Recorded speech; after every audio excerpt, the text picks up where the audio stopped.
Hello students, how are you? So आज हम आपको बताएंगे एक्सरसाइज 6.1 जिसमें फर्स्ट 2-3 क्वेश्चंस है। पिछली वीडियो में आपको हमने इसके बेसिक कंसेप्ट जो है वो कंप्लीट करवाए थे। शायद उम्मीद है आप सभी ने अच्छी तरह से लर्न किया होगा और जो है समझ भी लिया होगा। देखिए इसके अंदर यहाँ पर एक आकृति दी हुई है जिसके अंदर ये ए पॉइंट है, सी है, ई है, बी और डी है और ये बीच में जो है ये ओ सेंट्रल पॉइंट जो है वो इसका ओ दिया हुआ है। तो यहाँ पर सबसे पहले क्वेश्चन नंबर फर्स्ट जो है इसके बारे में क्या दिया हुआ है? सबसे पहले तो क्या है कि ओ ए, हम देखिए इसमें दिया हुआ रेखा ए बी और सी डी बिंदु ओ पर प्रतिच्छेद करती है, ओ पर प्रतिच्छेद करती है। और यदि कोण AOC जमा कोण BOE 70 डिग्री है और कोण BOD 40 डिग्री है तो हमें कोण BOE और दूसरा है प्रतिवर्ती कोण है COE हमें ज्ञात करना है।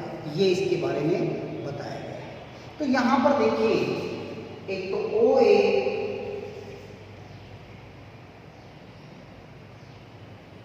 क्योंकि OA और OB, OA और OB ठीक है विपरीत किरण है, विपरीत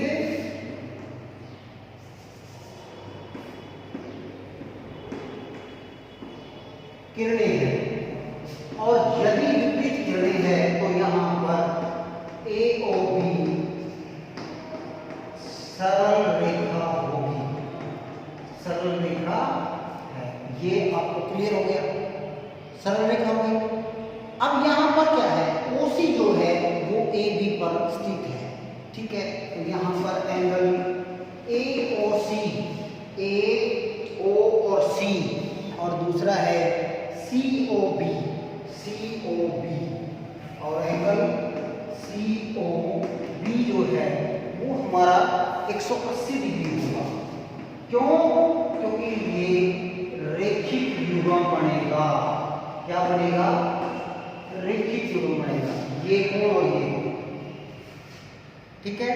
दूसरा क्या होगा, एंगल क्या है AOC जमा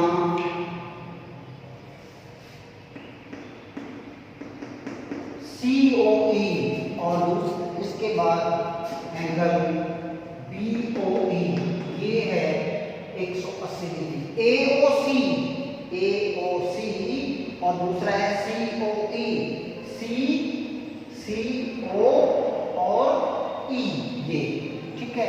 और तीसरा है BOE ये देखिए एक जो है हमारी क्या हो गई, सरल रेखा बन गई, या इसको भी हम रेखीय गुण कह सकते हैं या इसको सरल रेखा कह सकते हैं। आपका जैसा ये है रेखीय युग्म कह सकते हैं या फिर एक सरल रेखा भी हो सकती है, क्योंकि सरल रेखा जो है वो भी 180 डिग्री का कोण ही बनाती है। तो ये इस प्रकार से। अब हमारे पास दिया हुआ क्या है, यहाँ पर दिया हुआ है एंगल, स्टेटमेंट में दिया हुआ है एंगल AOC जमा एंगल BOE ये आपका 70 डिग्री दिया हुआ है, ठीक है, दिया हुआ है स्टेटमेंट के अंदर दिया हुआ है। तो हमारे पास क्या हो गया, ये और BO ये दोनों दिए हुए हैं, तो इसका मतलब ये हो गया 70 डिग्री और जमा एंगल COE बराबर हो गया 180 डिग्री और एंगल COE बराबर कितना हो गया 180 माइनस 70 इक्वल टू 110 डिग्री। एक पार्ट आपका इस प्रकार से ये कंप्लीट हो गया है, ठीक है। अब दूसरा क्या कह रहा है वो देखिए, दूसरा क्या कह रहा है वो कि हमें इसके अंदर प्रतिवर्ती कोण बनाना है। प्रतिवर्ती कोण कैसे बनेगा? प्रतिवर्ती कोण जो है वो हमारा ये सारा बनेगा, पीछे तो बच जाएगा COE के बाहर का। तो यहाँ पर इसमें लिखेंगे इसी प्रकार प्रतिवर्ती कोण, यहाँ पर सी, दूसरा क्या है कि इसके अंदर COE बराबर हो गया 360 में से 110 माइनस कर देंगे और ये हमारे पास 250 आ जाएगा। क्या आ जाएगा? 250 आ जाएगा। ये हमारा क्वेश्चन है। ठीक है, तो ये इस प्रकार से आपने इसको करना है। अब बाकी दूसरा क्या है, इसका और भी पार्ट है, पूरा नहीं हुआ है क्वेश्चन। देखिए आगे, इसके बाद क्या करना है आगे।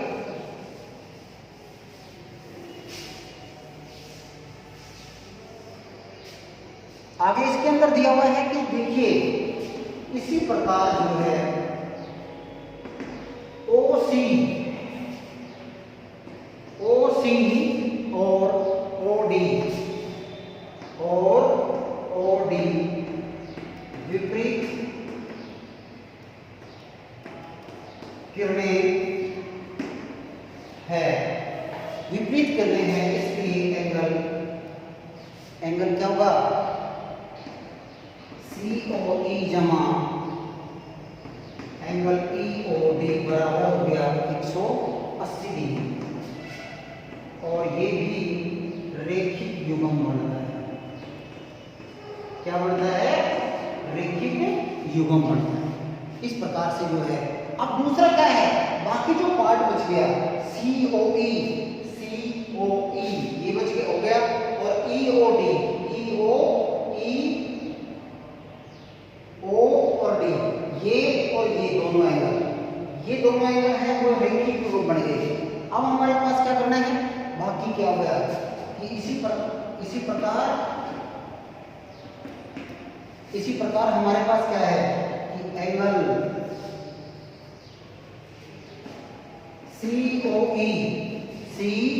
COE और दूसरा है एंगल BOE जमा BOE और तीसरा है BOD और तीसरा हो गया BOD। ये भी 180 डिग्री का, क्या होगा? 180 डिग्री का होगा। और हमारे पास क्या है, ये एंगल और ये एंगल दिया हुआ है, आया हुआ है ना ये, तो हमें ये इसकी वैल्यू को रख देंगे। 110 जमा में एंगल BOE जमा में 40 डिग्री बराबर हो गया 180 डिग्री और यहाँ पर एंगल BOE बराबर कितना हो गया? 180 और 100 कितना हो गया? 40 और ये इसमें से माइनस कर देंगे तो ये हमारे पास कितना हो गया?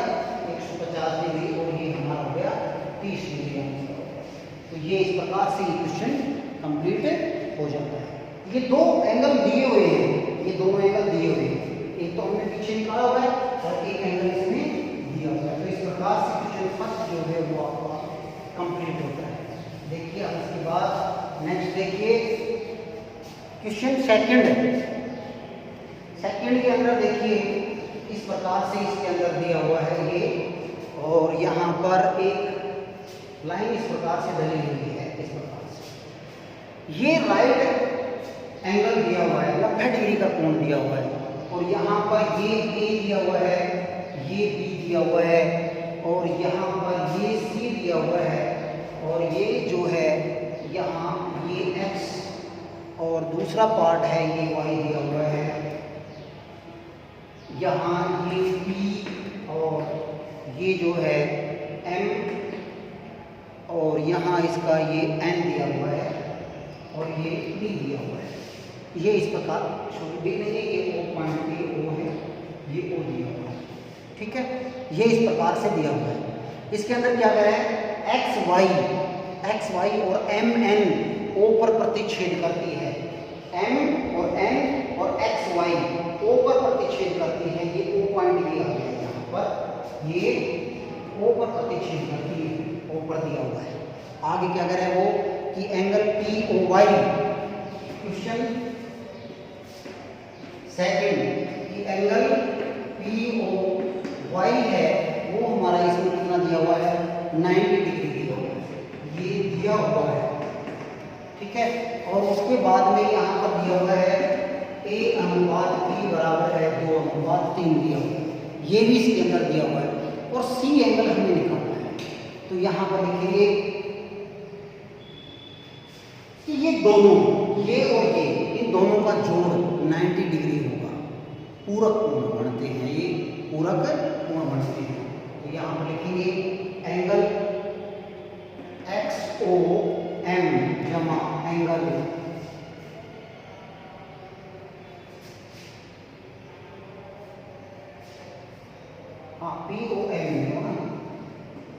POM और दूसरा क्या हो गया POX और POY, दो एंगल हो गए ना, ये और ये दोनों।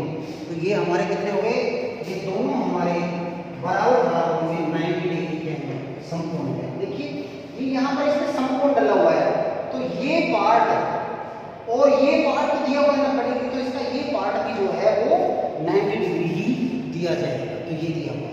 अब हम क्या करेंगे, अनुपाती योग लेंगे।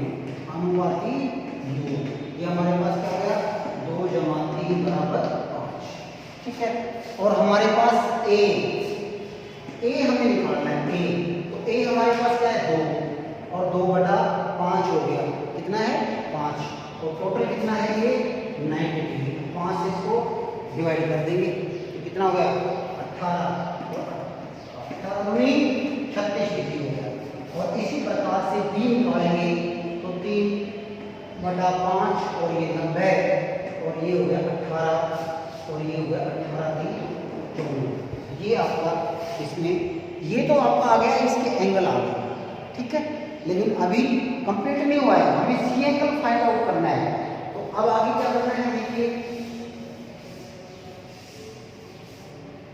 अब क्या करना है कि यहाँ पर O और M OM और ON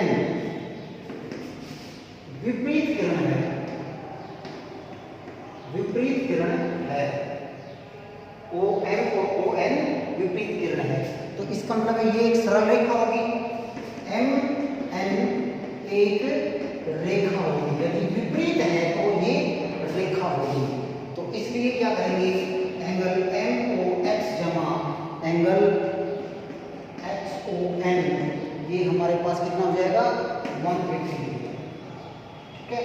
ये MOX ये और NOX ये दो एंगल जो है ये हमारा क्या हो जाएगा, दोनों जो है 90 डिग्री 180 डिग्री हो जाएगा। और 180 इसलिए होगा क्योंकि रेखिक युग्म है। एक सरल रेखा के ऊपर यदि कोण बनते हैं तो वो हमारे रेखिक युग्म बनते हैं।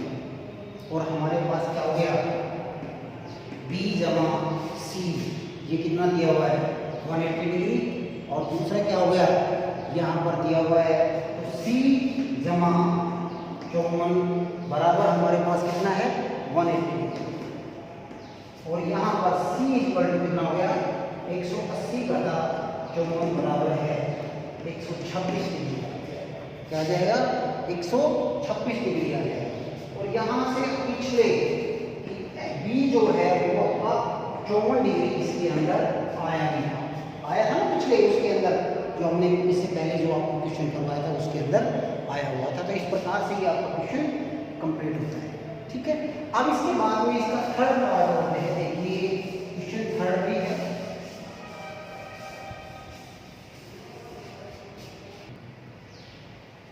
आगे जो क्वेश्चन दिया हुआ है बेटा उसके बारे में बताइए क्या है। इसमें बताया गया है कि ये आकृति दी हुई है और इसमें बताया है कि एंगल PQR बराबर है PRQ, ये दिया हुआ है। और हमें सिद्ध करना है कि एंगल PQS PQ और S जो है ये एंगल और ये एंगल जो है वो बराबर रख रहा है।